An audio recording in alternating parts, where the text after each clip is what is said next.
besties. Let's go ahead and take a look at this BuzzFeed News article in reference to she bought her house as the market peaked. Now she regrets it.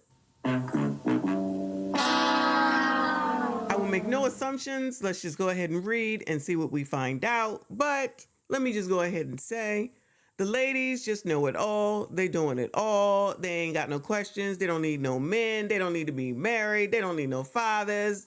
They can do it all by themselves. They got a business. And then all of a sudden, here we go with the regret on buying the house. Now, again, I'm assuming, I said I wasn't going to go into it. I lied. I'm assuming ain't no man. I'm assuming ain't no husband. I'm assuming ain't no baby daddy in the picture. But I could be wrong. Record housing prices and rapidly rising interest rates have many people questioning the value and viability of home ownership. We're just house poor now. So this is as of October the 17th, 2022. Let's see. 2022. So it was during C19. We're in 2023, so it was coming up out of C19.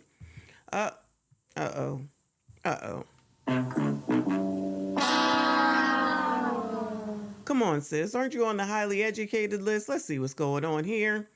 Christian Riggins had 30 days to move after her landlord's management company told her they were selling the home she was renting with her 3 children. Able to find an affordable rental in time. Rents in Columbus, Georgia were rising. Riggins ended up moving her family into a hotel, uncertain of what to do next. She had been pre-approved for a mortgage about a year earlier at a rate of 3.5%, so she started to look more seriously at buying. I said, well, if I'm going to pay this rent, I might as well buy. The problem with that statement, everyone, is the fact that if you're not financially prepared to own a home, just going ahead and buying a house just because it's the same as rent does not make sense. You were just put out of your rental complex and had to move into a hotel. So in my eyes, it wasn't going to work out well. I could be wrong. I'm assuming there's no father to help. I'm assuming there's no other family members to be around to assist. It's a hard place to be in. I'm going to go ahead and admit that. If you don't have anyone else to assist you, I'm not going to say depend on, but at least to assist you temporarily. So it sounds to me if she was moving from the rental place into a hotel, she was probably rushing herself in order to get into the home. Because if she had been pre-approved a year before and she didn't make moves in order to do it, it wasn't a priority. It only became a priority because she was put out of the apartment. That's why I say this was not the ideal time for her to buy. But what the hell do I know? Like many people caught in the latest home buying rush, okay? However, Riggins, who processes medical claims for work, was repeatedly outbid because everyone was buying homes and people were going over asking price. Her agent said she would have to go above home's asking price if she wanted to close the deal. Shout out to me. Shout out to me. Who said that? Me. The last 2 years have been chaotic and frustrating time for many buyers as low mortgage rates and record high rents stirred up an unprecedented hysteria to own a place to live, still an enduring component of the American dream. It led to feverish bidding wars, hasty closings, and poor or even waived inspections. Oh no, you gotta get in this. As the frenzy tapers off and the economy seems to be moving toward another recession, some people who bought at the peak regret buying properties that now seem overpriced. People out here worrying about the wrong things. You're telling me that these people don't see that there's homeless people all over the place, people who are getting evicted every daggone day, people who can't afford to stay in their homes because the prices have been jumped up, and the only thing that they can think about is the fact that their home seems to be overpriced. Do you have a home over your head? Are you able to make that daggone payment because you've been making it all this daggone time, but now you're too worried about the fact on it's not appreciating the way that you want to? Guess what? Stay there, wait till things stabilize, and then you think about that. But no, you can't tell these people nothing, y'all. This is how I'm taking it. If y'all see it a different way, you let me know. BuzzFeed News heard from people around the country who bought a house in the last 2 years and said they now regret it financially. Overall, they describe feeling trapped by rising housing costs, no matter if they rented or bought, and having little leverage against landlords, sellers, and banks. Many ended up in multiple bidding wars against other buyers and felt the price they closed at was ultimately too high, but did not see another option as rents were also rising. But in this case, though, what I'm going to bring up right now is landlords. So you saying that landlords don't have these issues? You saying that landlords don't have these problems? When y'all out here talking about it's not fair, it's not right, it's not fair to the renter, don't give a damn about the landlord, the one that owns the actual home, the actual mortgage holder who's in the same situation as what these people is talking about. High cost, taxes, insurance, repairs. Y'all don't think about that. Some who bought in the early months of the pandemic relied on video tours before closing because COVID restrictions prevented them from entering their future homes or touring them for as long as they would have liked. They later found costly problems with their homes that were not identified by their inspectors, whom they often met through the agents or lenders and who they felt did not protect their interests. Now we want to go and blame someone else yet again. Seems to be the American way. You either blame someone else or it's racist, I swear. People always want to ask for the realtor's recommendations. Now something don't go your way, you want to blame damn realtor. You could have chosen your own inspector. Meanwhile, home repairs have been slow and expensive due to pandemic-related supply chain issues and labor shortages, and financing repairs is challenging when home values are set to decline. So what the second part means is that you can't get a home equity loan, a home equity line of credit, or any money up out of your house so that you can make some repairs. There was all these job openings and people needed to get out there to them ships that had all the goods on there. Nobody wanted to do it because everybody wanted to stay home, but they wanted to get out, but they wanted to stay home. They wanted to get out, but they wanted that money to keep coming. They wanted to get out, but they didn't want to do nothing. And all that stuff sat. That's what caused the prices to go up as well, because as the want for goods and there's little goods, the price increases.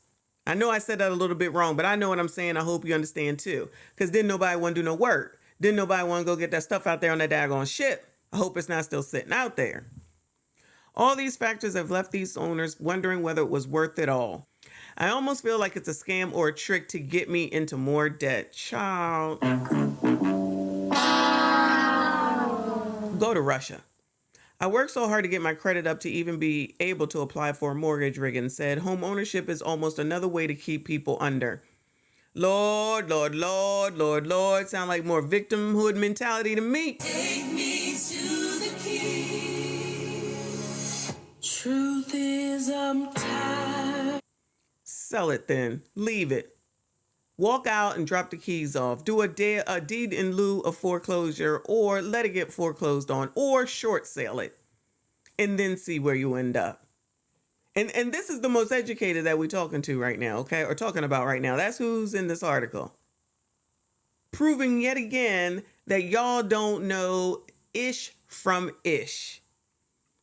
You get the opportunity, although it was rushed, to own a home. Now you're complaining because it ain't worth what you think it should be. Now you think you was trapped. You blaming the daggone inspectors and all this other foolishness. And now you want to say that it's a way to keep people under.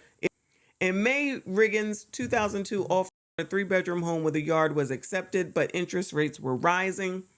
I started to back out so many times, especially when I was going through those bidding wars. And even with this, I didn't feel good about bidding that much, she said. And yet I'm assuming you did it. I'll never forget when my agent did the paperwork and turned it in. I didn't get any sleep that night. I remember calling her the next morning and was like, I'm thinking about backing out. Maybe I should just find a place to rent.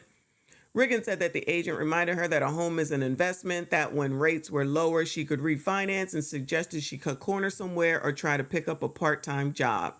I guess it's the realtor's fault too. Riggins tried her best to shake off her nerves and move ahead with the sale. It was a relief to finally be able to move her kids out of the hotel, but by the time she closed in July, her mortgage rate was 6%, setting off a chain of financial consequences she was unprepared for. I feel like I bought more problems. If you was having all these second thoughts and you went ahead and moved forward, you can blame no one but your damn self. You signed that paperwork. That realtor ain't have nothing to do with it. Of course, that's what they're going to say. That's what I would say. That's exactly what I would say. But you were rushing to do this only because you got kicked out of the previous rental. But now you're saying that you'd rather go back to the rental and then it happens again, or the price is so high, you'd be complaining about that. Riggins' monthly rent had only been $800.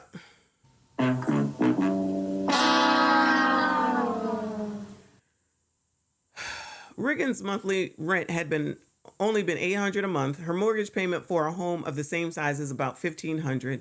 The house also needed repairs that her inspector did not catch. None of the kitchen appliances worked. There were electrical issues. The roof needed to be fixed. She found mold under the cabinets. I feel like I was really screwed over and put in a really bad place. Riggins depleted her savings and has nearly maxed out her credit cards, which she previously kept only for emergencies. She downsized from an SUV to a sedan to reduce her car payments. Riggins is getting by check to paycheck and earning extra money by working for Instacart and renting out her car. Still, there was no wiggle room to take her daughter out for her birthday this year. Record housing prices and rapidly rising interest rates have many people questioning the value and viability of home ownership. The median home price in the U.S. has jumped by 34% to $440,000 in mid-2022 from $327.1 at the end of 2019. Meanwhile, mortgage rates rose this year to 6.7% from about 3.7% at the end of 2019. By this summer, a home purchase was unaffordable for a typical first-time buyer intending to purchase a typical home. According to the National Association of Realtors, funding necessary repairs beyond the mortgage payments while the prices of everyday goods continue to climb has many homeowners feeling stretched thin. People want to always blame someone else, say it's this reason, it's that reason, it's this reason, it's that reason. And I'm not saying that sometimes there's not some outside sources that contribute. But if she was having all this anxiety, stomach pains, worry, and all that, she shouldn't have done it. She shouldn't have done it. Don't say that it's the realtor's fault. Don't say that it's the inspector's fault. Don't say none of that. Why is it that women allegedly have all this gumption when it comes to so much and they know so much and they're smarter than men and they make so much money and they're so educated, they so this or that, and then prove on a daily basis how much they really don't know. And then the only person that they hurting at the end of the day is themselves. So keep being out here talking all this sugar, honey, iced tea, blaming someone else, not taking the time to learn, find out, figure it out, ask someone, research on your own, have the backbone to say, no, I'm not going to do this. Where did that go? Because we know y'all can run off at the mouth when you're talking about somebody and calling names and talking sugar, honey, iced tea. But when it comes time to stand up for yourself in a situation that you already knew in your gut wasn't the best for you, you ain't got nothing to say.